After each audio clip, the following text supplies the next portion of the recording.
آقای دکتر عباسی سلام عرض می‌کنم. درود بر شما می‌بودی. حال شما خوبه؟ سپاسگزارم، خسته نباشید. دکتر حسن عباسی در پاریس. جناب دکتر عباسی. درود بر شما، روز بخیر، خسته نباشید. سپاسگزارم. همکار عزیز ما در پاریس. آقای عباسی چه باستانی داشته؟ امیدوارم که عکسای احمد شاه مسعود رسید خدمتتون. همونطور که دوست عزیزمون آقای علیرضا نوری‌زاده هم گفت در ابتدای برنامه، شوربختانه قهرمان و شیر پنج شیر و یا شیر افغانستان دیشب جان داد و از میان ما رفت. آقای میبودی، من از پایان سخن شما شروع بکنم و اون این که درود بر شما، بن لادن وقتی که به امریکا حمله میکنه همزمان به تشیع و ایران نیز حمله میکنه. علت این که با دو تا از فداییان خودش احمد شاه مسعود رو به قتل رسوند به خاطر این هست که گفته بود احمد شاه مسعود چون تاجیک هست، پارسی هست، خونش مباح هست. به هر حال احمد شاه مسعود آقای میبودی پس از 12 عملیات تروریستی که از سال 1980 تا به امروز علیه او صورت گرفته بود، بالاخره قربانی 13مین اون شد و در روز یکشنبه گذشته عملی شد.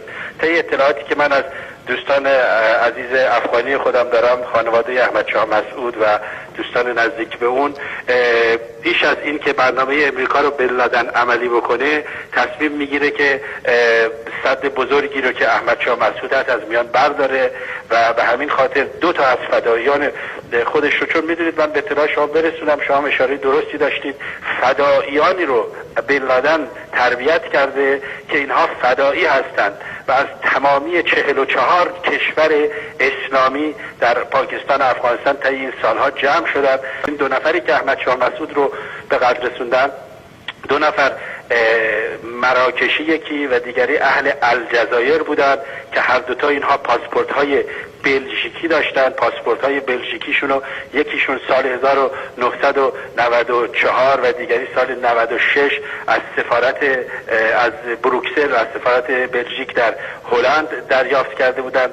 طی تماسایی که دولت افغانستان، دولت اپوزیسیون به اصطلاح، با بلژیک داشته، بلژیک مدعی شده که این دوتا پاسپورت جعلی بوده و اینها تصویر و نام خودشون رو بر اون زدن. ولی به هر حال این دو فرد که از فداییان بودن از در پاکستان تربیت یافتن، آموزش یافته بودن، بعد به وارد خاک افغانستان میشن. مدتی در کابل بودن با دو تا کامرا و به عنوان خبرنگار EEN یعنی شبکه اخبار عربی خودشون رو معرفی کرده بودن و وقتی که وارد افغانستان میشن در کابل نیز مصاحبه‌ای با طالبان اینا انجام میدن. از اونجا میان به شمال افغانستان، با آقای سیاف رهبر اتحاد اسلامی افغانستان مصاحبه میکنن، با آقای ربانی رئیس جمهور افغانستان مصاحبه میکنن. آخرین مصاحبه اونها با احمد شاه مسعود بوده در منطقه تخار که احمد شاه مسعود در هنگامی که با اینا صحبت میکرده چند نفر باش بودن که از جمله آقای مسعود خلیلی،